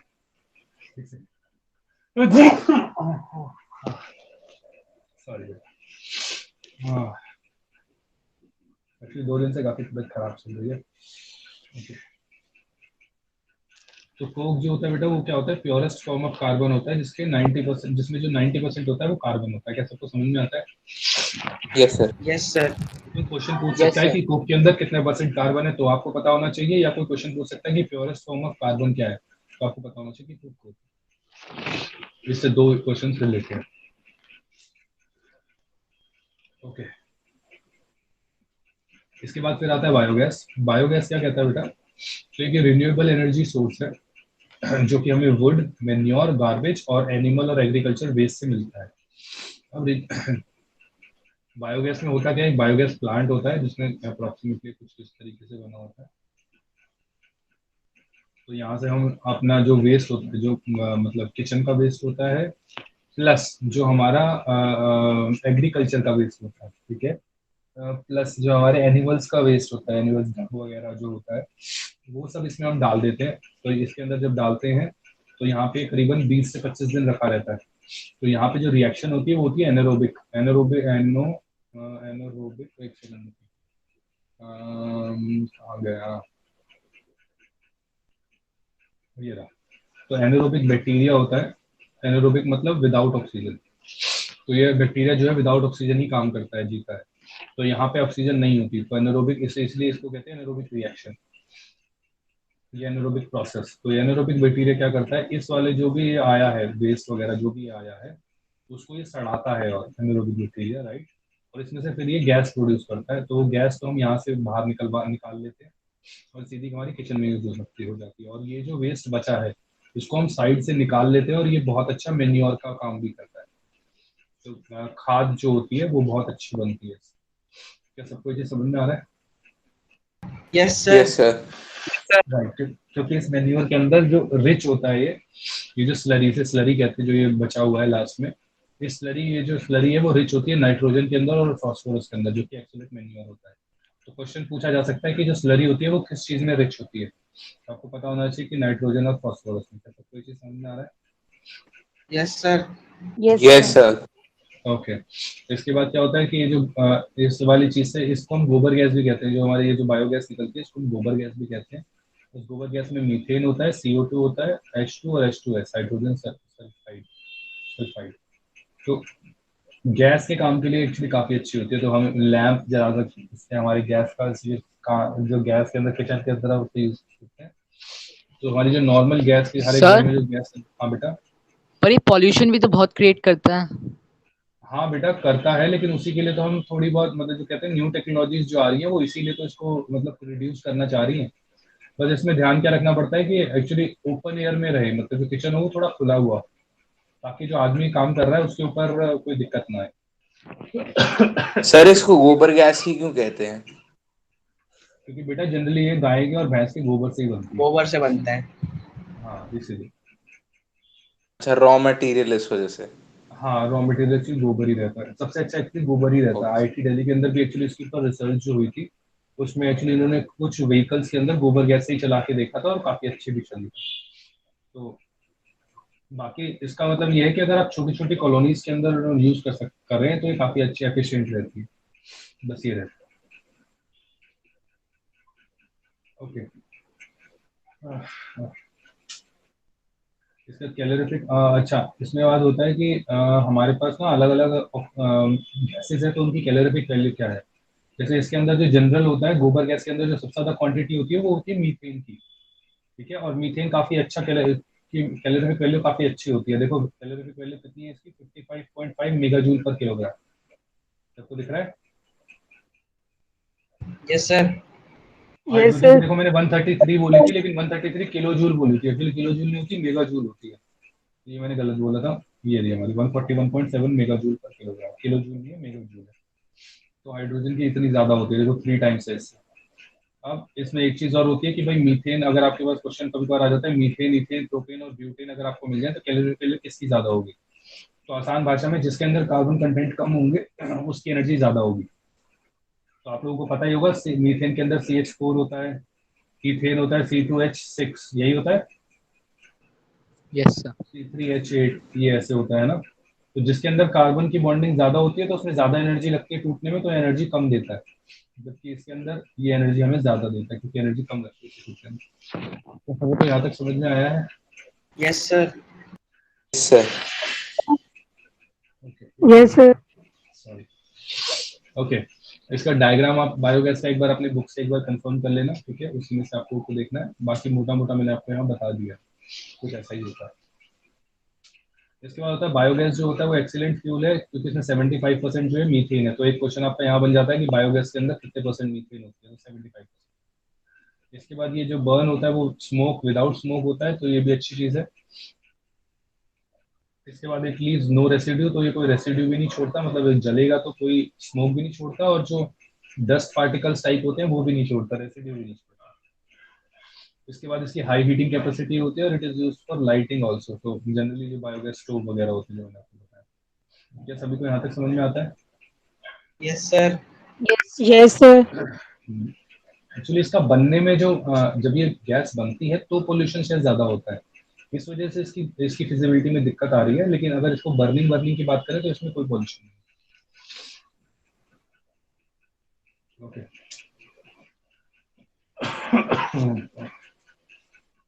और इवन आजकल तो मतलब कुछ लोगों ने तो घर के अंदर आप बायोगैस प्लांट लगा सकते हो, मतलब अगर आपका अगर 100 गज का भी है तो उसके अंदर भी आप बायोगैस प्लांट लगा सकते हो। लोगों ने इस तरीके से भी सिस्टम बना दिया है। इसके बाद कुछ फुल फॉर्म्स है, जिसमें एक एलपीजी है, एलपीजी का मतलब होता है लिक्विफाइड पेट्रोलियम गैस। इसके बाद सीएनजी है, सीएनजी को कहते हैं कंप्रेस्ड नेचुरल गैस, और इसके बाद होता है पीएनजी कंप्रेस्ड जिसे कहते नेचुरल हैं गैस। Piped natural gas. अब एक्चुअल में राइट, सीएनजी और पीएनजी के अंदर जो हमारे पास घरों में सिलेंडर कौन सा आता है? Sir LPG. एलपीजी। एलपीजी। तो एलपीजी और पीएनजी के अंदर एक्चुअली कोई फर्क नहीं होता, बस इसमें प्रेशर का फर्क रहता है। तो एलपीजी में जो गैस होती है वो ज्यादा प्रेशर पे होती है, पीएनजी में कम प्रेशर पे होती है, बस ये फर्क है, बाकी क्वांटिटी वाइज कोई फर्क नहीं होता है। सर जो पाइपलाइंस में आती है वो क्या होती है? वो वही होती है बेटा, वो एलपीजी गैस ही है, मैं यही बता रहा हूँ, बस उसमें प्रेशर ओके कम सर। होता है। ओके, अब इसमें एलपीजी के अंदर भी एक्चुअली ना दो वेरिएशन होते हैं, कुछ प्रोपेन यूज करते हैं, कुछ ब्यूटेन यूज करते हैं। तो जो प्रोपेन होता है वो कोल्ड कंट्रीज में यूज होता है, और जो ब्यूटेन होता है वो हॉट हॉट रीजन में यूज होता है। ये ऐसा क्यों है? तो ये होता है इग्निशन टेम्परेचर के ऊपर। अब बेटा इग्निशन टेम्परेचर हमने पहले डिस्कस किया था, मैं उसको जरा डिफाइन कर देता हूँ, इग्निशन टेम्परेचर है क्या। जैसे मान लो अगर ये फ्यूल रखा है और मैंने इसमें आग लगानी शुरू करी, तो आप लोगों को एक चीज समझ में आती है कि पहले इस फ्यूल का टेम्परेचर बढ़ेगा और फिर एक ऐसा टेम्परेचर आएगा जिसके ऊपर ये जलना शुरू होगा। क्या सबको ये चीज समझ में आती है? Yes sir. Yes, sir. Sir. तो अब ये जिस पॉइंट पे, जिस टेम्परेचर पे ये जलना शुरू होता है, जिस टेम्परेचर पे ये जलना शुरू होता है, उस टेम्परेचर को हम कहते हैं इग्निशन टेम्परेचर। अब अगर हॉट कंट्रीज हैं तो हॉट कंट्रीज के अंदर मुझे एक ऐसा फ्यूल चाहिए होगा जिसमें जैसे कहते हैं कैलोरिफिक वैल्यू, जो इसकी सॉरी इग्निशन टेम्परेचर है वो ज्यादा हो। क्यों? क्योंकि हॉट रीजन के अंदर 50 डिग्री सेल्सियस तो वैसे ही टेम्परेचर चला जाता है करीब 40 से 50 या 30 से 40 आप ऐसा लगाओ। क्या सबको ये चीज समझ में आ रही है? Yes sir. Yes sir. Yes, sir. हमें एक ऐसी गैस चाहिए जिसका जो इग्निशन टेम्परेचर है वो एटलीस्ट 70 डिग्री सेल्सियस के आसपास हो, तो तभी जले, उससे पहले ना जले। No similarly yes sir. जो कोल्ड कंट्रीज होती हैं, कोल्ड कंट्रीज में ऐसा है कि बेटा अगर भाई टेम्परेचर -40 से -20 डिग्री सेल्सियस के बीच में रहता हो, या 0 डिग्री सेल्सियस के बीच में भी रहता हो, तो अगर यहाँ पे हम फ्यूल ऐसा यूज करेंगे 20 डिग्री सेल्सियस पे इसका इग्निशन टेम्परेचर है, तो भी कोई प्रॉब्लम नहीं होगी। क्या सबको अच्छे समझ में आ रहा sir you are not audible. Sir your right voice now is अभी? लो। ओके, अभी ठीक है। Yes Yes, sir. sir. Yes sir. हाँ, तो मैं क्या कह रहा था, एक सेकंड। हाँ, तो मैं क्या कह रहा था कि अगर 40 मतलब एक ऐसा फ्यूल जिसके कैसी जगह जहाँ पे टेम्परेचर -20 से -0 डिग्री सेल्सियस तक रहता है, तो अगर मैं वहाँ पे प्रोपेन यूज कर लूँ जिसका इग्निशन टेम्परेचर कम है, तो क्या ठीक रहेगा? क्या सबको ये समझ में आती है? Yes, मेरी sir. आवाज आ रही यस है? सर। ओके। अच्छा, ध्यान से सुनना। कुछ लोग कहेंगे सर फिर दोनों जगह ब्यूटेन ही क्यों नहीं यूज कर लेते? तो बेटा दोनों जगह ब्यूटेन इसलिए यूज नहीं कर सकते क्योंकि ब्यूटेन के जो इग्निशन टेम्परेचर है ज्यादा है, तो मुझे वो इग्निशन टेम्परेचर पहले बनाना पड़ेगा ना, तो उसके लिए बहुत ज्यादा दिक्कत आएगी मुझे, क्योंकि हाई टेम्परेचर करने में दिक्कत आती है। और ये आप समझ कैसे सकते हो कि आपने अगर कभी ध्यान दिया हो तो सर्दियों में बाइक चलाने में दिक्कत आती है स्टार्ट करने में, शुरुआत सुबह सुबह। क्या ध्यान दिया किसी ने? Yes, sir. Yes, sir. सुबह सुबह काफी यस ज्यादा सर। वर्क करनी पड़ती है, सेल्फ स्टार्ट बहुत कम गाड़ियों में हो पाता है जब बिल्कुल बहुत ज्यादा ठंड होती है। तो वो क्यों है? क्योंकि भाई उसका इग्निशन टेम्परेचर एक्चुअली रीच नहीं हो पाता, तो काफी टाइम लगता है। तो इसीलिए अगर हमने ब्यूटेन को भाई कोल्ड रीजन्स में यूज कर लिया तो पता नहीं वो जलेगी भी नहीं चलेगी, ये बहुत देर बाद जलेगी, तो वो नहीं। इसीलिए हम सर्दियों जो सर्द जगह होती है वहाँ ब्यूटेन प्रोपेन यूज करते हैं, और जो गर्म जगह होती है वहाँ ब्यूटेन यूज करते हैं।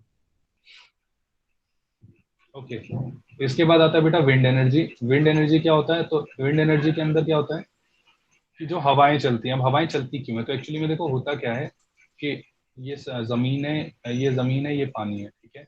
अब क्या होता है जब गर्मी होती है तो गर्मी की वजह से जमीन की जो टेम्परेचर होता है वो काफी ज्यादा बढ़ जाता है। यहाँ पे पानी का जो ऊपर वाला टेम्परेचर है वो तो बढ़ जाता है, लेकिन एक्चुअली पानी के अंदर क्या है कि पानी अगर ऊपर वाला गर्म होगा तो नीचे का जो ठंडा पानी होता है वो ऊपर आ जाता है।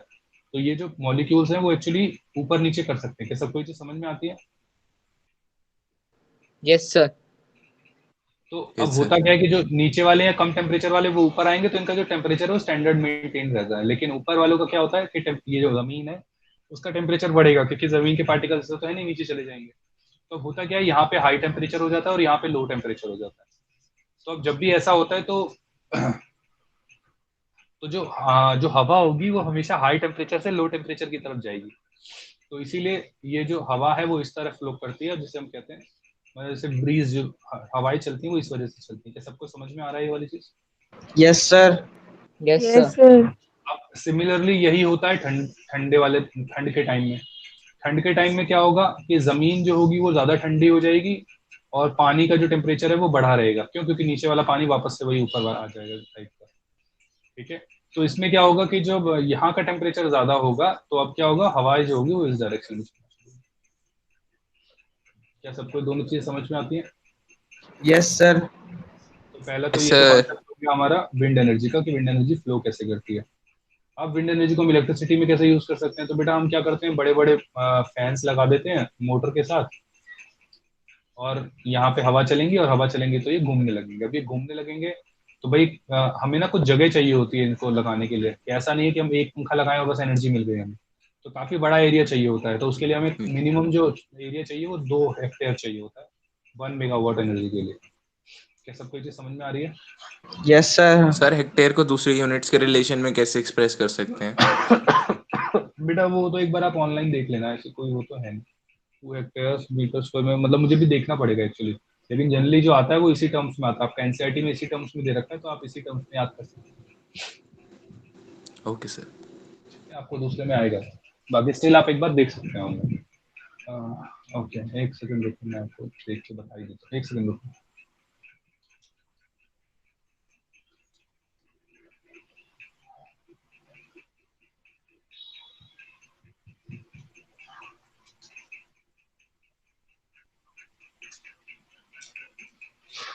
हाँ ओके,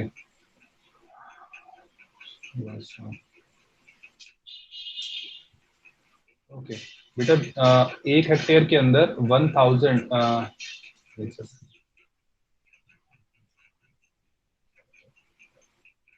एक एक हेक्टेयर के अंदर 10,000 मीटर स्क्वायर होता है। इसका आसान भाषा में मतलब बताऊं तो 100 बाय 100 मीटर का एक प्लॉट है। ये भी 100 मीटर और ये भी 100 मीटर। क्लियर है? मेरी आवाज आ रही है बेटा? Yes, sir. Yes, sir. Yes sir. तो एक स्क्वायर प्लॉट 1 हेक्टेयर होगा 100 मीटर बाय 100 मीटर। तो 100 मीटर की तो रेस चलती है, आप लोगों को पता ही होगा। तो वो 100 मीटर वो यस है, सर। ठीक है। Okay sir. ओके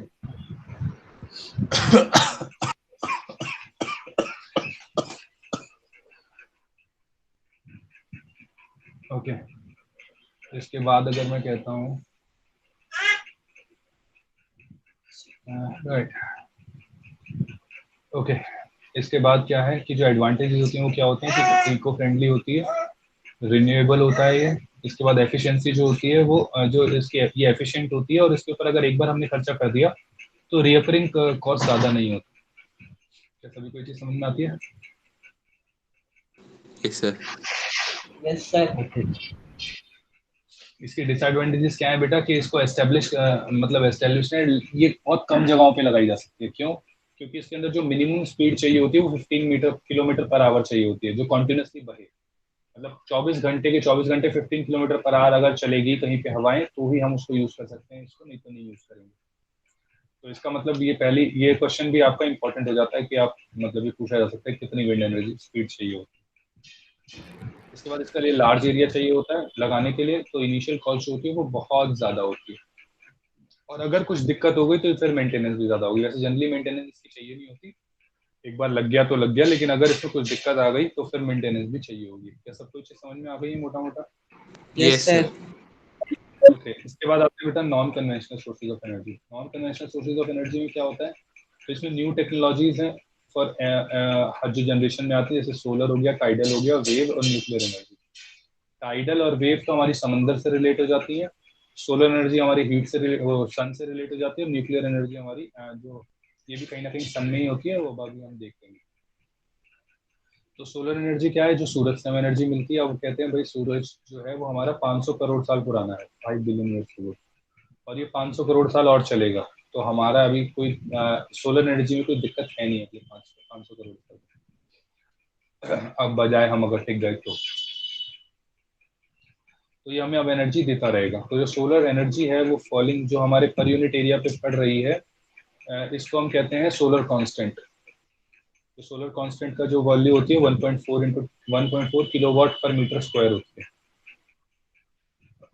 तो इसका मतलब क्या है कि अगर मेरा 1 मीटर स्क्वायर का एरिया है, ये 1 मीटर है, ये भी 1 मीटर है, तो इस एरिया पे जो एनर्जी गिरेगी 1.4 किलो जूल एनर्जी गिरेगी हर सेकंड में, हर सेकंड में इस मीटर स्क्वायर में। सबको समझ में आता है? इसलिए किलो जूल पर सेकंड को किलोवाट बोल दिया गया। Yes sir. ओके, इसके बाद होता है सोलर एनर्जी जो यूज होती है वो सोलर कुकर के अंदर होती है, सोलर गीजर में होती है, और कैलकुलेटर जो सेल्स होते हैं वो चार्ज करने में यूज होती है। तो इसके बाद सोलर कुकर्स में क्या होता है? तो हम ब्लैक सरफेस लगाते हैं। ब्लैक सरफेस जो ये अगर हमारा ये सोलर कुकर है,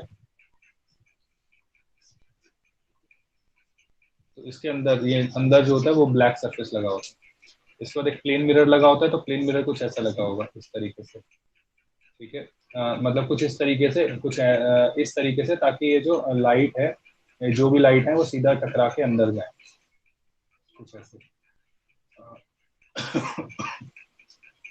उसके बाद plane mirrors focusing on sun rays to achieve high temperature. तो यही प्लेन मिरर्स को हम फोकस करते हैं। इसमें कभी कभार आता है कि आप कौन सबसे अच्छा मिरर कौन सा होता है, तो इसमें होता है कनकेव मिरर जो होता है वो सबसे अच्छा होता है। ये भी क्वेश्चन आ जाता है। तो प्लेन मिरर तो हम लगाते हैं, लेकिन जो सबसे अच्छा होता है वो कनकेव मिरर होता है। क्या सबको चीज समझ में आ रही है बेटा? Yes sir. Yes sir. Okay, इसके बाद आपको मिरर के बारे में हम आपको वैसे बताएंगे जब लाइट चैप्टर शुरू होगा, तो उसमें परेशान मत होना। बस अभी ध्यान रख लो कि सोलर कुकर के अंदर प्लेन मिरर की जगह अगर कनकेव मिरर लगाते हैं तो ज्यादा अच्छा होता है। बेटा कोई कुछ कह रहा था, बताएं। No sir. आवाज तो आई थी। ओके, इसके बाद ध्यान से देखें। इसके बाद क्या है कि ग्लास शीट जो होती है वो इंफ्रारेड है, इंफ्रारेड नहीं है। इंफ्रारेड रेस को एब्जॉर्ब कर लेती है, जिसकी वजह से हाई टेम्परेचर होता है। अच्छा, इसमें एक क्वेश्चन और आता है कि जो लाइट होती है, जो सूरज से रोशनी आ रही है, और हम अगर सूरज की रोशनी में यहाँ खड़े हुए हैं तो हमें गर्म फील होता है, वी फील हॉट। तो वो जो गर्मी फील होती है वो होती है एक्चुअली इंफ्रारेड की रेज की वजह से। तो हमें पता होना चाहिए कि अगर कुछ गर्म फील हो रहा है हमें, तो ये इंफ्रारेड रेज की वजह से हो रहा है। क्या सबको चीज समझ में आती है? Yes sir. Yes sir. इसीलिए आप लोगों ने सुना होगा इंफ्रारेड रेज होती है, इंफ्रारेड कैमरेज होते हैं, नाइट विजन कैमरेज होते हैं, वो सब इंफ्रारेड के ऊपर बेस्ड होते हैं। Yes sir. ओके, इसके बाद इसके एडवांटेजेस क्या हैं? तो इसके एडवांटेजेस क्या है कि भाई हमें फ्यूल यूज सेव हो जाएगा, ये पोल्यूशन बिल्कुल नहीं करता। लेकिन डिसएडवांटेजेस क्या है? भाई रात को हम खाना नहीं पका सकते, बहुत ज़्यादा टाइम लगता है, हम कुछ ज़्यादा चीज़ें हम फ्राई भी नहीं कर सकते, मतलब अगर कोई ज़्यादा तलने वाली चीज़ें, अंडा फ्राई कर सकते हैं, लेकिन बाकी और जैसे तेल में जो हम पकौड़े वगैरह बनाते हैं वो कुछ नहीं बना सकते। और उसके बाद क्या है, direction has to be adjusted. तो अब क्या होता है, देखो सूरज ऐसा तो है नहीं एक जगह पे तो यहीं खड़ा रहेगा, वो एक्चुअली डायरेक्शन चेंज करता रहता है अपनी, due to our motion obviously.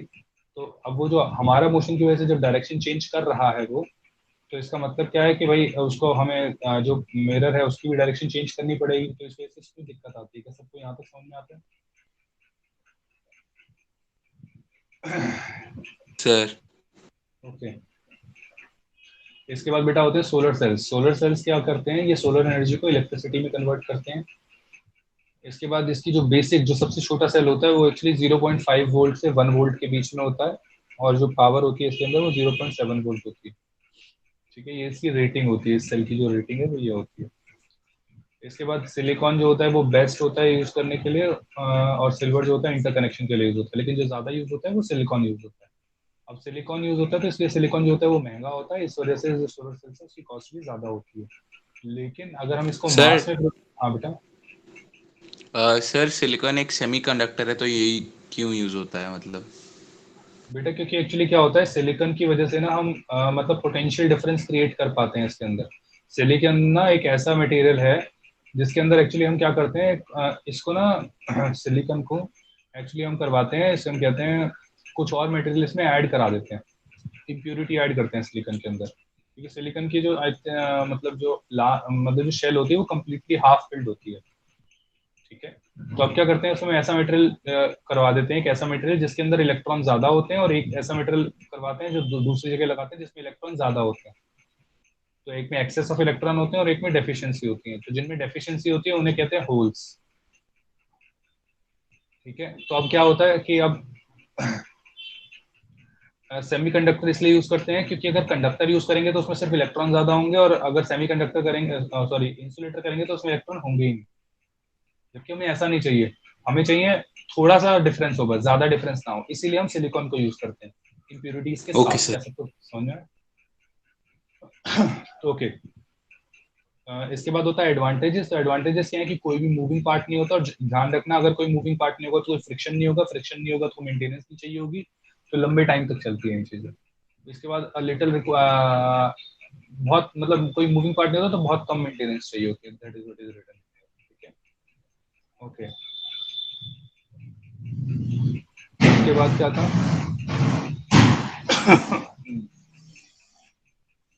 अच्छा, इसके बाद देखो, it can be set up to remote areas. ये रिमोट एरियाज में लगाया जा सकता है जहाँ पे अगर एक्चुअल में पावर ट्रांसमिशन हम इलेक्ट्रिसिटी से करेंगे तो वो काफी ज्यादा कॉस्टली पड़ेगी।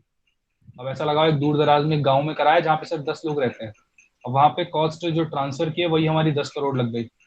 तो अब भाई बिल तो पता नहीं वहाँ पे वो लोग यूज करेंगे कितना आए, भरेंगे नहीं भर पाएंगे, तो ये कॉस्ट फिर विजिबल नहीं होती ट्रांसफर करने। तो इसलिए ऐसी जगहों पे हम क्या कर सकते हैं, हम सोलर सेल्स लगा सकते हैं। क्या सबको ये समझ में आ रही है बेटा? Yes Yes, sir. sir. Yes, sir. Okay, इसके बाद क्या होता है, इसके डिसएडवांटेजेस क्या है, तो भाई अवेलेबिलिटी ऑफ पहले तो स्पेशल ग्रेड ऑफ सिलिकॉन जो है वो लिमिटेड है, और सारी प्रोसेस जो है एक्सपेंसिव है। एक्सपेंसिव का मैं बता रहा था कि एक्सपेंसिव आप कम कैसे कर सकते हैं, कि आप मास प्रोडक्शन करें। तो अगर आप मास प्रोडक्शन करेंगे तो कुछ कॉस्ट कम हो जाएगी। तो अगर कि आने वाले मुझे लगता है 5 से 10 साल में इट वुड बी मैंडेटरी कि अगर किसी का घर 100 गज से बड़ा होगा तो उसको लगाना ही पड़ेगा ये, और वो खुद लगा भी लेगा आने वाले 10 से 15 सालों के अंदर। तो इससे क्या होगा, जब हर एक घर के अंदर ये जाना शुरू होगा तो अपने आप इसकी जो इनपुट है वो, मतलब जो कॉस्ट है वो अपने आप कम हो जाएगी। तो सबको ये चीज़ समझ में आती है? Yes, sir. Okay, Yes, now मैं sir. कुछ एक्स्ट्रा चीज आपको बताता हूँ जो एक्चुअली तो काफी इंपॉर्टेंट है। कि अगर मैं कहूँ सोलर पावर जो इंडिया में है वो फास्टेस्ट डेवलपिंग इंडस्ट्री है करंट की डेट। मैं जो 5 से 15 साल बोल रहा हूँ ये इसीलिए बोल रहा हूँ। तो जो कंट्री है, the country solar installed capacity reach 28.18 gigawatt, 28.18 gigawatt तक पहुंच चुकी थी 31 मार्च तक। और अगर अभी आपको ध्यान हो तो कुछ 3-4 महीने पहले एक और पावर प्लांट शुरू किया गया है, I am not sure about it कहाँ पे है, अभी आप देख लेना, क्योंकि एशिया का एक साथ फार्म फार्म प्रोडक्शन टाइप में अगर मैं कहूँ तो सबसे बड़ा है। बाकी एक बार आप देख लेना। तो this government, the Indian government is currently focusing a lot on this solar power plant. इससे काफी ज्यादा एनर्जी हो सकती है। और दूसरा क्या है कि हमारे यहाँ ऐसा जगह है जहाँ पे सूरज हमेशा जनरली चमकता रहता है, रात को छोड़ दे तो जनरली चमकता रहता है, कि बारिश भी सारे टाइम तो होती नहीं है, तो इसलिए काफी अच्छा सोर्स हो सकता है। तो India has become globally the lowest cost producer for the solar power. सबसे कम पैसे में सोलर पावर प्रोड्यूस करने वाली इंडिया बन चुकी है। इसके बाद जो देखिए पुरानी जो गवर्नमेंट्स थी उनका जो टारगेट था वो 20 गीगावाट था 2022 तक के लिए, मतलब अभी 2 साल बाद तक जो पुरानी गवर्नमेंट थी 2014 से पहले वाली, वो चाहती थी 20 गीगावाट तक पहुंचे 2022 तक। लेकिन जो नई गवर्नमेंट आई उसने सोलर पावर प्लांट पे थोड़ा ज्यादा ध्यान दिया, एनसी 3 साल पहले ही 28 पे पहुंच चुके हैं। क्या सभी को समझ में आ रहा है? Yes sir. Yes, sir. Right. और 2015 में ही इन्होंने डिसाइड कर लिया था कि 2022 तक, जहां पे पुरानी गवर्नमेंट 20 गीगावाट तक चाह रही थी, ये 2022 तक चाह रहे हैं कि 100 गीगावाट तक पहुंच जाए। आई एम श्योर कि 100 नहीं पहुंचेगा, 80 या 60 भी पहुंच जाए। तो do you see how what is the difference between 20 and 60 to 80? Yes, sir. So there is a lot of work that is being done on the solar power. इसके बाद क्या होता है बेटा, जो लाइट होती है उसका एक इलेक्ट्रोमैग्नेटिक स्पेक्ट्रम होता है। ये स्पेक्ट्रम हमारा इस तरीके से अलाइंड होता है। अभी जो अलाइंड है वो मैंने इस तरीके से अलाइन कर रखा है कि उसकी जो एनर्जी है वो बढ़ती जा रही है। ये जो मैंने अलाइन कर रखा है उसमें मैंने किस तरह से अलाइन किया है कि इसकी एनर्जी जो है वो इंक्रीजिंग है और जो इसकी फ्रीक्वेंसी है वो भी इंक्रीजिंग है, लेकिन जो वेवलेंथ है वो कम होती जा रही है। ये मैंने इस तरीके से अलाइन किया हुआ है। तो सबसे कम वेवलेंथ किसकी होती है? रेडियो वेव की। सबसे ज्यादा वेवलेंथ किसकी होती है? कॉस्मिक वेव की। सिमिलरली सबसे ज्यादा फ्रीक्वेंसी सबसे ज्यादा वेवलेंथ होती है रेडियो वेव की और सबसे कम वेवलेंथ होती है कॉस्मिक वेव की। सिमिलरली सबसे ज्यादा जो फ्रीक्वेंसी होती है वो होती है कॉस्मिक वेव की और सबसे कम जो फ्रीक्वेंसी होती है वो होती है रेडियो वेव की। सबको समझ में आया ये? Yes, sir. Yes. अच्छा, फ्रीक्वेंसी क्या होती है? फ्रीक्वेंसी होती है number of cycles in 1 second. तो ये हमारी एक साइकिल होती है यहाँ से यहाँ तक, या फिर अगर मैं ये पूरी साइकिल बना लूं तो इस साइकिल से इस साइकिल तक, ये एक साइकिल है। तो अब ये साइकिल 1 सेकेंड में कितनी ज्यादा होंगी ये बताएगी फ्रीक्वेंसी। 1 सेकेंड बेटा, पानी पी लेता हूँ। 1 सेकेंड रुकना थोड़ा।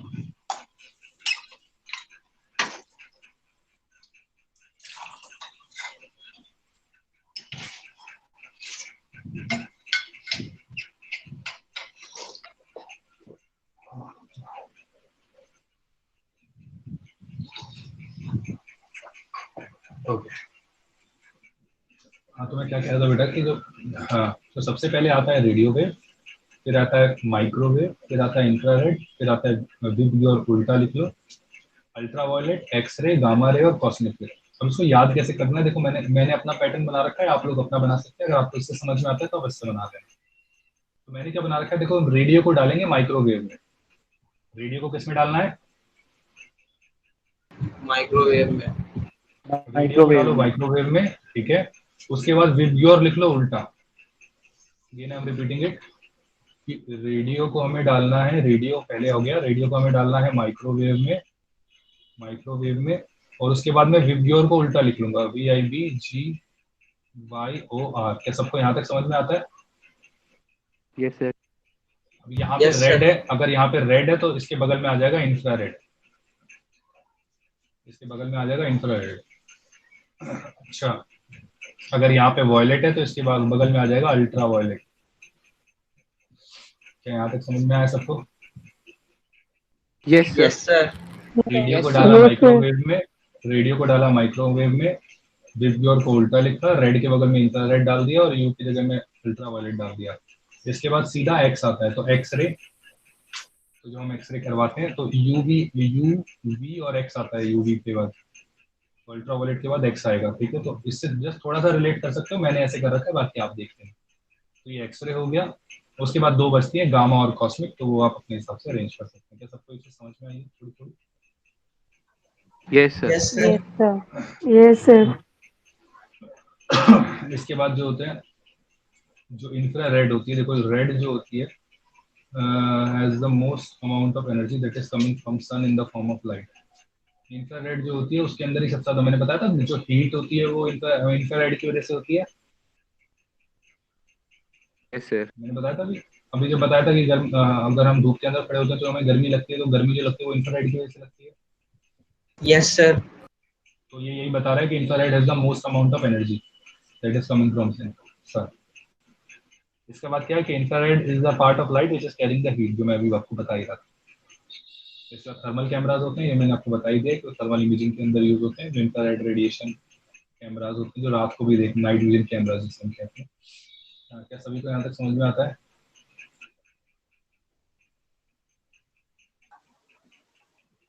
कोई कुछ बोलेगा भाई या चले जाते हैं सब? Yes, sir. मतलब गले में मेरे Yes, दिक्कत है, sir. आप Yes, लोग sir. बोल नहीं रहे हो।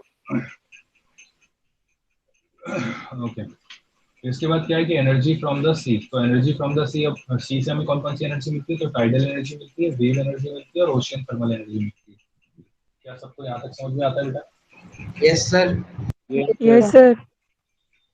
ओके, तो अब टाइडल एनर्जी क्या होती है? तो टाइड्स बेटा प्रोड्यूस होती हैं, जो समंदर होता है उसमें बड़ी बड़ी लहरें प्रोड्यूस होती हैं।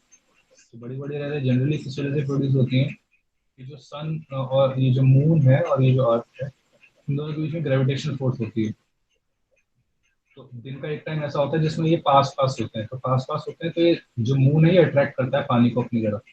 तो पानी को जब ये अपनी तरफ अट्रैक्ट करता है तो होता क्या है, ये पानी थोड़ा सा मतलब लहरें बनना शुरू होती है इसके अंदर, जिसे हम कहते हैं टाइड्स। तो ये टाइड्स एक्चुअली करती क्या है? अभी टाइड्स के अंदर काइनेटिक एनर्जी, और इस काइनेटिक एनर्जी को यूज करके हम एनर्जी प्रोड्यूस कर सकते हैं। तो हमने कुछ ऐसी टर्बाइंस बनाई हैं जो कि हम ऐसी जगहों पे रख दें, लेकिन एक्चुअली है क्या? वापस से वही है जो हमारे सोलर एनर्जी के अंदर प्रॉब्लम आती है, सोलर नहीं सॉरी विंड एनर्जी के अंदर जो प्रॉब्लम आती है कि कॉन्टिन्यूस विंड चलनी चाहिए। तो इसीलिए इसी तरीके से जिस जगह पे ये लगाओगे उस वहां पे कॉन्टिन्यूसली टाइड प्रोड्यूस होनी चाहिए। क्या सबको चीज समझ में आती है? Yes sir. होगा भाई। क्या कि जो हमने टरबाइंस होंगी, छोटी छोटी टरबाइंस आपस में एक साथ कनेक्ट कर देंगे और उनके ऊपर वे ये टाइड्स जो होंगी वो गिरेंगी। टाइड गिरने की वजह से वो जो टरबाइंस है वो घूमेंगी और घूमने की वजह से इलेक्ट्रिसिटी प्रोड्यूस होगी। क्या सभी को समझ में आता है? Yes yes sir. Yes, sir. एक और क्या है? अच्छा, एक सेकंड, आई एम सॉरी, मैंने कुछ ना उल्टा बता दिया आप लोगों को। एक्चुअली जो मैंने अभी आप लोगों को बताया that is wave energy. Tide में क्या होता है बेटा? सॉरी फॉर दैट, ये सब वेव एनर्जी जो वेव बनती है ये उसका है। टाइडल एनर्जी में क्या होता है? अ, दिन के और रात के टाइम पे एक टाइम ऐसा आता है कि जो पानी होता है वो आगे की तरफ जाता है। तुमने देखा है अगर समंदर किनारे गए हो तो रात के टाइम पानी आगे आ जाता है और दिन के टाइम पीछे चला जाता है। किसने गौर किया है कोई समंदर के अंदर यस क्या सर। होता यस सर। है? तो Yes, इसी sir. को कहते हैं हाई टाइड और लो टाइड। हाई टाइड और लो टाइड। तो हाई टाइड जब पानी आगे आ रहा होता है और लो टाइड जब पानी पीछे जा रहा होता है। अब देखो होता क्या है कि ये जनरली क्या करते हैं, कंस्ट्रेंट बना देते हैं कुछ ऐसा। ये समंदर के अंदर कुछ ऐसी कुछ चट्टान होगी जो अपने आप पानी की वजह से कटी हुई होगी। तो हम क्या करते हैं, यहाँ पे एक टरबाइन लगा देते हैं। तो अब क्या होगा, जब हाई टाइड होगी तो ये पानी दूसरी तरफ जाएगा, तो टरबाइन घूमेगी, टरबाइन घूमेगी तो इलेक्ट्रिसिटी प्रोड्यूस होगी। सिमिलरली जब पानी बाहर वापस जा रहा होगा तो ये घूमेगी और ये घूमेगी तो इलेक्ट्रिसिटी प्रोड्यूस होगी। तो इसका सिर्फ दिन में 2 बार यूज होगा, यस वो सर। भी जब एक हाई टाइड होगी और जब लो टाइड होगी। तो पूरे दिन यूज नहीं हो सकता, तो पहला लॉस तो यही होगा। क्या सभी को ये चीज समझ में आती है? एक हाई टाइड और दूसरा low tide. Yes sir. Sir wave और Yes, टाइड sir. में डिफरेंस क्या होता है? बेटा टाइड तो मतलब होगा कि पानी बस आगे आता चला जाएगा। वेव होता है कि पानी आया, नीचे बैठा और वहीं रुक गया। सर लेकिन क्या है, पानी इतनी स्पीड से आता है कि ये इसको रोटेट कर सके। हाँ बेटा, इतना से आता है बिल्कुल आता है। तो इतनी ज्यादा पावरफुल नहीं लगती, लेकिन आता है। ठीक है, कभी यूज यस करते हैं, सर। नहीं तो इसको करते थोड़ी। और इतनी बड़ी टरबाइन नहीं होंगी ना, फिर थोड़ी छोटी छोटी होंगी, जैसे पता है, ताकि वो उस वजह से घूम जाए। इससे ज्यादा एनर्जी मिलती नहीं है वैसे। इसके बाद होता है ocean thermal energy. Ocean thermal energy क्या होता है बेटा? हमने क्या देखा है ओशियन थर्मल एनर्जी के अंदर? हमने क्या देखा कि जब हम लेते हैं तो ऊपर समंदर से यहाँ पे हमारा सूरज चमकता है, तो टेम्परेचर जो होता है यहाँ का, जो बाहर का टेम्परेचर होता है अप्रोक्सीमेटली उसके हिसाब से होता है। जैसे जैसे हम नीचे जाते जाते हैं, क्योंकि यहाँ ये सूरज की रोशनी पड़ती नहीं है, तो जहाँ तक मुझे अभी हल्का हल्का याद है, तो अप्रोक्सीमेटली 500 मीटर के बाद रोशनी जानी पहुंचनी बंद हो जाती है, तो अंधेरा हो जाता है यहाँ 500 मीटर के बाद। इसका मतलब अगर मैं और ज्यादा नीचे जाता हूँ करीबन 2 किलोमीटर तक, तो यहाँ तो कभी रोशनी पहुंचती नहीं है। क्या सभी को ये चीज समझ में आ रही है? Yes sir. Yes, sir. sir. तो एक्चुअली होता क्या है कि ये जो गर्मी है जो ऊपर की वाली लेयर पे होती है वो नीचे तक नहीं पहुंच पाती। तो इसका मतलब क्या होता है कि टेम्परेचर ऊपर वाले का तो ज्यादा होता है और नीचे वाले का कम होता है। क्या सबको ये चीज समझ में आती है? Yes, sir. तो हम कोशिश क्या करते हैं कि जब ये टेम्परेचर जो है डिफरेंस, जो ये टेम्परेचर डिफरेंस है ये अप्रोक्सीमेटली 10 डिग्री सेल्सियस होता है। कितना डिग्री सेल्सियस? 10 डिग्री 10 से। Degree Celsius. तो 10 डिग्री सेल्सियस का अगर डिफरेंस आ जाएगा इनके टेम्परेचर में, तो हम क्या कर सकते हैं, हम एक सिस्टम लगा सकते हैं जिसमें हम अमोनिया को एज अ फ्यूल यूज करते हैं। तो उसमें हम करते क्या है जनरली, जैसे समंदर के पहले तो हम 10 मीटर, ये तो 500 मीटर है तो 10 मीटर करीबन यहाँ होगा, तो 10 मीटर के नीचे हम एक टरबाइन लगा देंगे, प्रॉपर टरबाइन प्लस पूरा एक सेटअप, जिसमें हम यहाँ पे एक पाइप लगाएंगे, यहाँ पे एक दूसरी पाइप लगेगी, यहाँ पे एक मोटर लगेगी और यहाँ पे भी एक मोटर लगेगी। तो होगा क्या, ध्यान से सुनना। जो हमारा अमोनिया होता है उसको मैंने इस 10 मीटर नीचे क्यों रखा हुआ है, क्योंकि ध्यान से देखो जो बॉइलिंग पॉइंट होता है अमोनिया का वो 1 बार पे तो होता है -33 और 10 बार पे हो जाता है +25। तो 10 बार मतलब मुझे प्रेशर ज्यादा रखूंगा। अगर मैं प्रेशर 1 बार मतलब एटमॉस्फेरिक प्रेशर, सबको समझ में आता है बेटा? ये yes sir. Yes sir. 9th class में Yes, क्या होगा sir. आप लोगों ने शायद। इसका 10 बार होता है एटमॉस्फेयर से 10 गुना प्रेशर, तो एटमॉस्फेयर से 10 गुना प्रेशर पानी के अंदर जाके ही आएगा। तो 10 मीटर या 100 मीटर अप्रोक्सीमेट लगा लो, 100 मीटर के अंदर हम पानी के अंदर नीचे सेटअप करते हैं इस पूरे को। तो जब मैं 10 बार प्रेशर लगाऊंगा तो इसका जो बॉइलिंग प्रेशर टेम्परेचर है वो बढ़ जाता है। अब होता क्या है कि इस पॉइंट पे जो इसका बॉइलिंग टेम्परेचर है वो 25 degree Celsius it can B achievable. क्या सबको ये चीज समझ में आती है कि सरफेस से अगर मैं सिर्फ 100 मीटर यस नीचे यस सर। रहूंगा सर। तो बाहर तो हमारा टेम्परेचर ज्यादा होता ही है, तो यहाँ तक 25 आराम से रीच हो जाता है, इसीलिए हम अमोनिया लेते हैं। तो 25 पे अमोनिया आराम से बॉयल हो जाता है, तो बॉयल हो जाता है मतलब भाप में बन जाता है। अगर आप अभी ध्यान से सोचो तो मैंने जब कोल थर्मल पावर प्लांट बोला था तो उसमें मैंने बोला था कि हम कोल को चलाते हैं जिससे पानी भाप बनता है, और पानी भाप बन के उसको हाई प्रेशर से हम टरबाइन के ऊपर लगाते हैं जिसकी वजह से टरबाइन घूमती है। क्या याद है सभी को? अभी मैंने बोला था yes sir. Yes sir. Same बेटा अमोनिया के अंदर होता है। तो अमोनिया जैसे ही इस टेम्परेचर पे आती है बॉयल होने लग जाती है, मतलब भाप बन जाती है। भाप बनेगी तो उसको हाई प्रेशर से हम टरबाइन के ऊपर गिरते हैं, टरबाइन घूमती है, फिर इस वाला जो ये थोड़ा ठंडा होता है, ठंडा होने के बाद हम इसे नीचे भेज देते हैं। नीचे भेजते हैं तो ध्यान से देखो टेम्परेचर कम है, तो टेम्परेचर कम है तो ये लिक्विफाई हो जाता है। क्या सबको अच्छी समझ में आती है? Yes sir. लिक्विफाई हो यस गया, सर। यहाँ लिक्विड बन गया, वापस से फिर मैं इसको दोबारा ऊपर भेज दूंगा मोटर के सहारे, फिर ये वापस से गैस बन जाएगा और इस तरीके से साइकिल चलती रहती है। इस तरीके से हम इसको, इसके अंदर जो फ्यूल यूज होता है, जो इंपॉर्टेंट चीज है कि इसमें पूछा जाता है कि अमोनिया कौन सा फ्यूल यूज किया जाता है ओशन एनर्जी के अंदर, तो हमें याद होना चाहिए कि अमोनिया यूज किया जाता है। पहली चीज तो ये, इसका वर्किंग मैंने आप लोगों को बता ही दी है, और तो आई थिंक कुछ होता नहीं है, इंपॉर्टेंट बस यही चीज है। क्या सभी को यहाँ तक क्लियर है? लेकिन इसकी जो यस सर। एफिशिएंसी होती है वो बेटा बहुत कम होती है, इसकी एफिशिएंसी बहुत कम होती है, तो थोड़ा बड़ा प्लांट लगाना पड़ता है और जहाँ पे फिजिबिलिटी होती है वहीं पे ही दे सकते हैं इसको। इसको ऐसा नहीं है कि हम मतलब कहीं पे भी एनर्जी सप्लाई करने के लिए यूज कर सकते हैं। ये बस उसके लिए होता है, कुछ ऐसा लगा लो कि अगर किसी गवर्नमेंट को कोई छुप के कोई चीज बनानी है, ठीक है, तो आप वो इस तरीके से कुछ पानी के अंदर बना सकते हैं ताकि वो एनर्जी को कहीं से लेना ना पड़े। क्या सबको ये चीज समझ में आती है? Yes sir. Okay. अब क्या होता है जियोथर्मल एनर्जी? जियोथर्मल मतलब बेटा जो हम जमीन से हमें जो एनर्जी मिलती है। अब जमीन से जो एनर्जी मिलती है वो एक्चुअली मतलब होता क्या है कि गर्म पानी के स्प्राउट्स फूटते हैं। अगर आपने कल परसों की न्यूज सुनी हो तो गवर्नमेंट ऑफ इंडिया ने शायद उत्तराखंड के अंदर 20 से ज्यादा ऐसी जगहों पे ढूंढी है जहाँ पे हम उसकी एनर्जी को यूटिलाइज कर सकते हैं। मतलब स्प्राउट्स की जो ये जो पानी है इनकी एनर्जी को हम यूटिलाइज कर सकते हैं। तो ये कहाँ कहाँ मिलता है? तो एक मणिकरण गुरुद्वारा है हिमाचल प्रदेश के अंदर। तो ये क्या करता है कि ये जो पूरा खाना है, जो गुरुद्वारे का जो भी खाना बनता है वो इसी स्प्राउट के पानी के उसके ऊपर बनता है। और इसी मणिकरण से करीबन आप 20 किलोमीटर अगर आगे जाते हैं तो पहाड़ों पे बहुत अच्छी जगह है घूमने लायक, मतलब, लेकिन वहाँ पे हमें 20 किलोमीटर आगे जाके करीबन 5 से 10 किलोमीटर की ट्रैकिंग करनी पड़ती है। तो एक खीर गंगा करके एक जगह आती है, तो वहाँ पे भी आप ये लगाओ कि काफी ज्यादा हाइट पे है, लेकिन मतलब मणिकरण से तो काफी ज्यादा हाइट पे है, लेकिन स्टिल वहाँ पे मतलब क्योंकि आप 5 से 10 किलोमीटर की ट्रैकिंग भी करते हैं, वहाँ पे एक पूल बना हुआ है जहाँ पे हम मतलब पानी जो है वो गर्म निकलता है, तो लोग जनरली वहाँ पे आराम से टाइम पास करने और नहाने वाने जाते हैं, खीर गंगा कहते हैं। और काफ़ी अच्छी ट्रैकिंग है, काफ़ी अच्छा व्यू आता है, लेकिन हाँ इंपॉर्टेंट ये है कि मतलब सोर्स है गर्म पानी का। क्या सबको समझ में आता है? Yes sir. ओके, तो अगर कभी किसी यस को सर। मौका मिले तो जाके देखना, मतलब लेकिन हेल्थ अच्छी होनी चाहिए, वही जा पाएगा।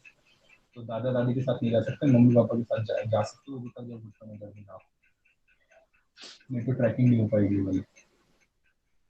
ओके, तो ये हो गया हमारा जियो थर्मल एनर्जी। ओके, इसके बाद आता है बेटा न्यूक्लियर।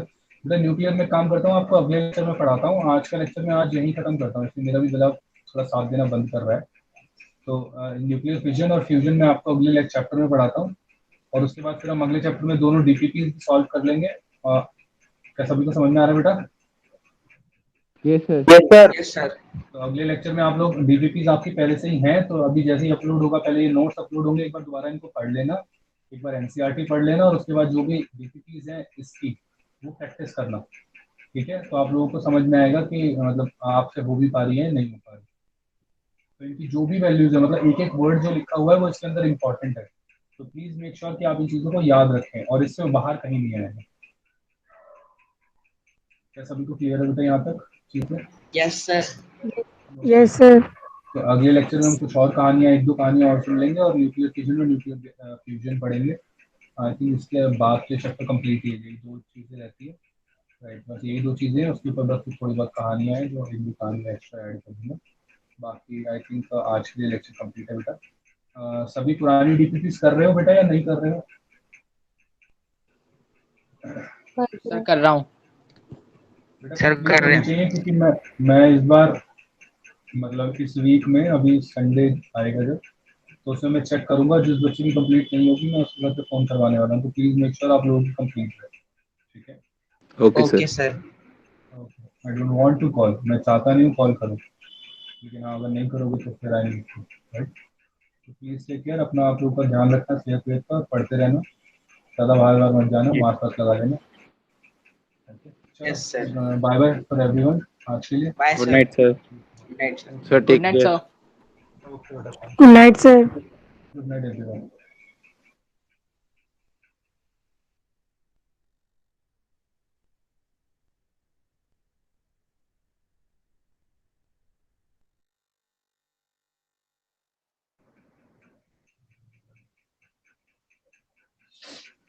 मधु मैम आप हैं क्या?